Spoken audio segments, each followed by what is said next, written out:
Madame, Monsieur, bonjour. Merci de nous rejoindre à la une de l'actualité. L'Algérie a voté au Conseil de sécurité en faveur du projet de résolution américain sur un cessez-le-feu dans la bande de Gaza où de nouvelles frappes sionistes ont eu lieu ce matin, faisant plusieurs martyrs palestiniens au moment où le secrétaire d'État américain Anthony Blinken entame aujourd'hui sa 8e tournée dans la région pour défendre un plan de cessez-le-feu. Bonne nouvelle pour les retraités des ayants droit. La pension du mois de juin leur sera versée en avance à partir d'aujourd'hui jusqu'au 14 juin et ce en prévision de Eid al-Adha. Arrivé à Tlemcen du deuxième groupe de Chibani en provenance de France, l'opération vise à les rapprocher de leur pays d'origine où un programme de cure thermale leur a été organisé.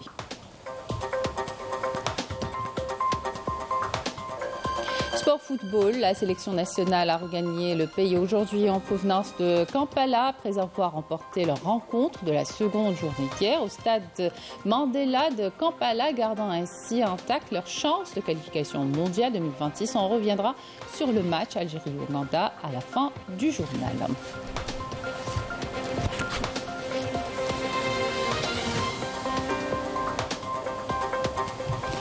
Bienvenue à tous. L'Algérie a voté au Conseil de sécurité en faveur du projet de résolution américain sur un cessez-le-feu dans la bande de Gaza pour donner une chance à la diplomatie de déboucher sur un accord qui mettrait fin à l'agression sioniste concernant le dernier massacre perpétré samedi dans le camp de Nusayrat au centre de Gaza et dans tous les territoires occupés. Ammar Benjama a réaffirmé l'engagement de l'Algérie en faveur de l'application du principe de responsabilité, promettant que les personnes responsables des décès de Palestiniens devront rendre des comptes à la justice. Je vous propose de l'écouter.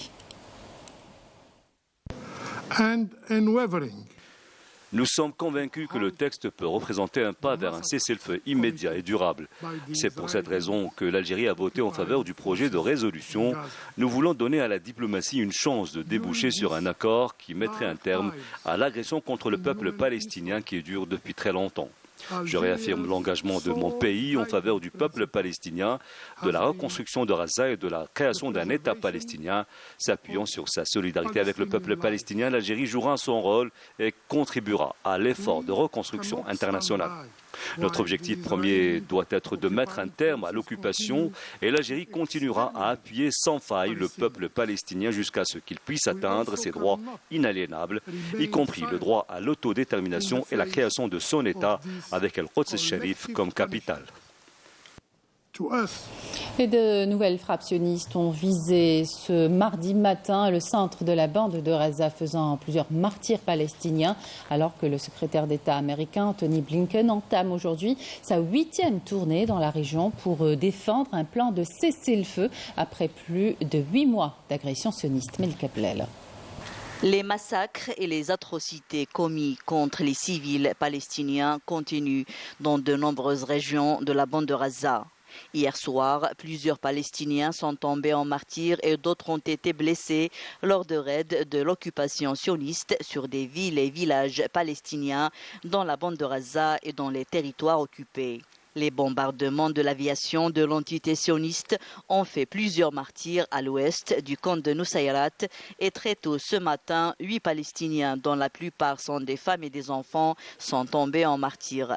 Selon les dernières statistiques, plus de 80 000 tonnes d'explosifs ont été larguées sur Gaza depuis le début de l'agression, détruisant ainsi toutes les infrastructures publiques, tuant des milliers de civils et ignorant tous les appels internationaux à cesser l'agression. Les crimes commis par l'occupation sioniste de Rafah au sud jusqu'à Beit Hanoun au nord confirment une fois de plus le mépris de l'occupation sioniste envers les lois et les conventions internationales.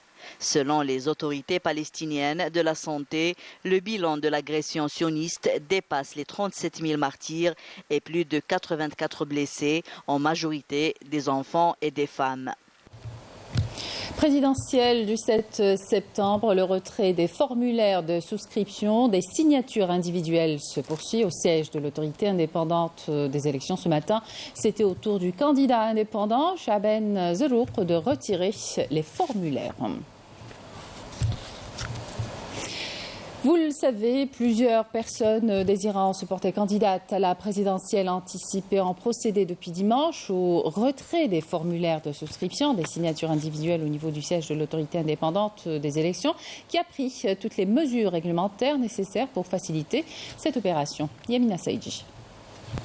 Dans l'objectif de faciliter l'opération de retrait des formulaires de souscription, l'ANI a pris toutes les mesures réglementaires nécessaires pour répondre aux demandes des personnes désirant se porter candidat. Les fiches de souscription sont dotées d'un numéro de série et sont répertoriées au niveau de l'ANI au nom du postulant afin de barrer la route à toute tentative de fraude.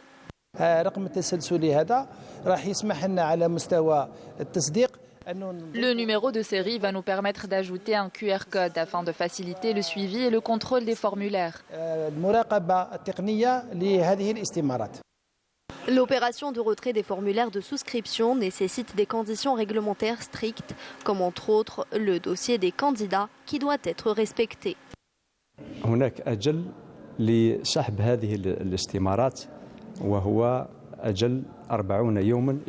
Le délai pour l'opération de retrait des formulaires de souscription de signatures individuelles pour les postulants à la présidentielle anticipée est fixé à 40 jours à partir de la publication du décret de convocation du corps électoral le 8 juin 2024. L'autorité a fixé un nombre initial de 70 000 formulaires, bien que la loi n'exige que 50 000 formulaires pour les électeurs et 1 000 formulaires de signature pour les candidats, bien que la loi n'exige que 600 formulaires pour les candidats.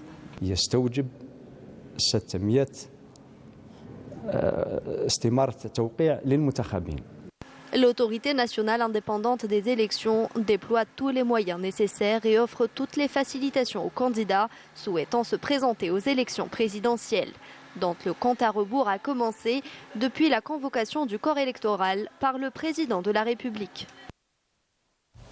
Je vous le disais en titre, en prévision de Eid al-Adha, les allocations et pensions des retraités et des ayants droit seront versées par anticipation en comptabilisant les récentes augmentations décidées par le président de la République avec effet rétroactif à partir du mois de mai. Yasmine Saudi. Bonne nouvelle pour les retraités, la pension du mois de juin leur sera versée en avance à partir d'aujourd'hui jusqu'au 14 juin, et ce en prévision de l'Eid al-Adha. Non seulement nous avons bénéficié d'une augmentation, mais notre pension sera aussi versée en avance. C'est une très bonne chose. Comme vous le savez, avant l'Aïd, nous avons beaucoup de dépenses. Cette décision est tombée à point nommé. Cela va beaucoup nous aider. Le versement du 11 juin 2024 concerne les retraités détenteurs d'un compte bancaire. Les autres sont concernés par les changements suivants. Un versement aura lieu le 12 juin pour celui initialement prévu les 15, 16 et 17 juin. Le 13 juin pour les versements initialement prévus les 18, 19, 20 et 21 juin. Et le 14 juin pour ceux initialement prévus les 22, 23, 24, 25 et 26 juin.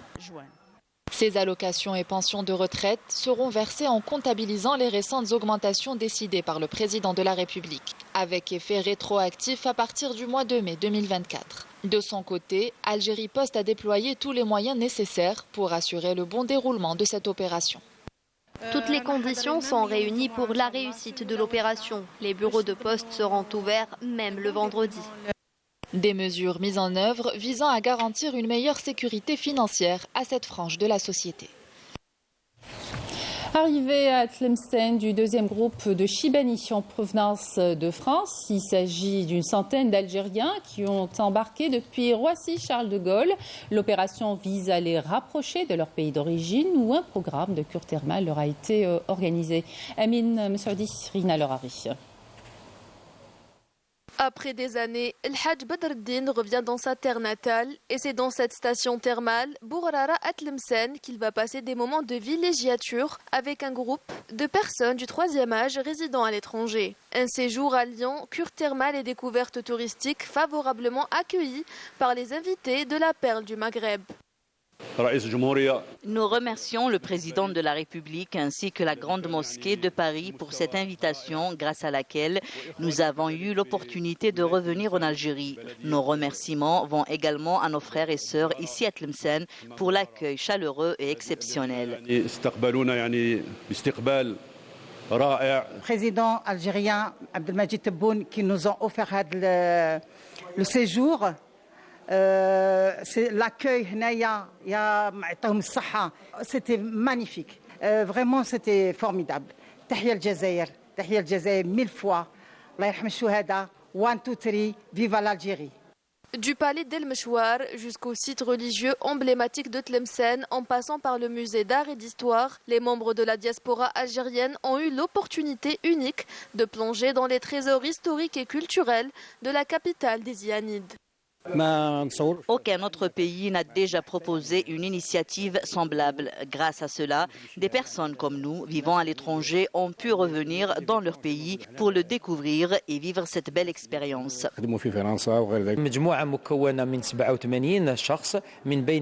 Le groupe composé de 87 personnes, dont 38 femmes, bénéficiera également d'un accompagnement médical assuré par des médecins spécialistes et des experts. Le séjour inclura également une visite touristique de la ville de Tlemcen.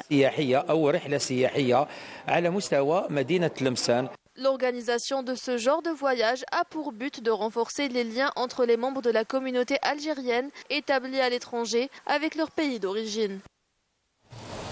Et sachez que différentes offres promotionnelles des hôtels et des groupes touristiques sont disponibles sur le portail de l'ONAT. Ces offres spéciales pour la saison estivale 2024, destinées aux familles algériennes, aux membres de notre communauté nationale établie à l'étranger et même aux étrangers, est lancée par le Conseil du renouveau économique algérien en collaboration avec le ministère du Tourisme et avec la participation des acteurs du tourisme visant à promouvoir la destination touristique Algérie. Sport football, la sélection nationale a regagné le pays aujourd'hui en provenance de Kampala, la capitale ougandaise. Les protégés de Petkovic ont remporté leur rencontre de la seconde journée hier au stade Mandela de Kampala, gardant ainsi intacte leur chance de qualification au mondial 2026.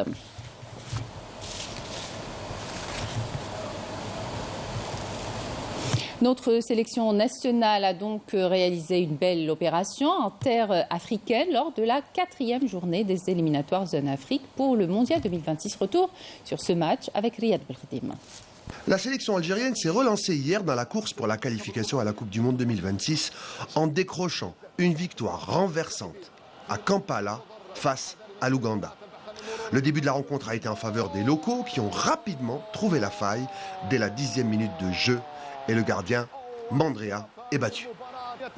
Heureusement, après la pause, les Algériens sont revenus en force, ce qui leur a permis d'égaliser à la 46e minute de jeu sur un tir en pleine lucarne d'Oussam Aouar.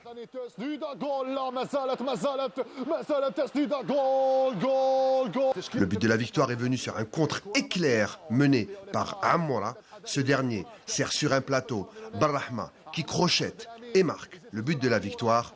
On joue la 57e minute de jeu.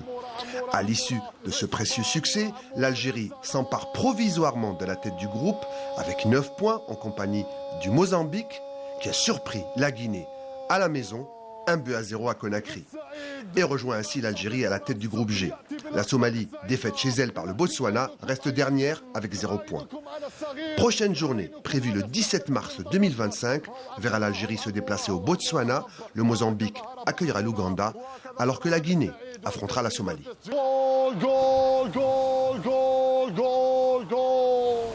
On écoute à présent les déclarations de Ryan Aït-Nouri et de Youssef Attal.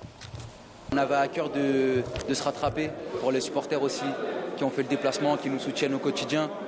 Aujourd'hui, alhamdoulilah, on a gagné pour eux. La victoire, elle est pour eux, pour le coach, pour le groupe. Aujourd'hui, on a pris les 3 points. Je pense que c'est l'essentiel, c'est le plus important. On sait comment c'est l'Afrique. C'est un football complètement différent. Mais alhamdoulilah, aujourd'hui, on a gagné. C'est l'essentiel, c'est le plus important.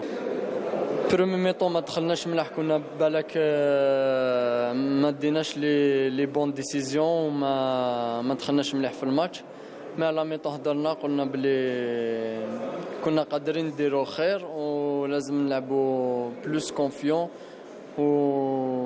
ونمدوا كثر انرجي وكثر نكونوا سوليد. الحمد لله يا ربي دوزيام ميطون دخلنا وين ادينا الشوط الثاني مليح. Et nous avons appris ce matin le décès de notre collègue Souma Azizi. Elle était réceptionniste à l'entreprise de télévision nationale.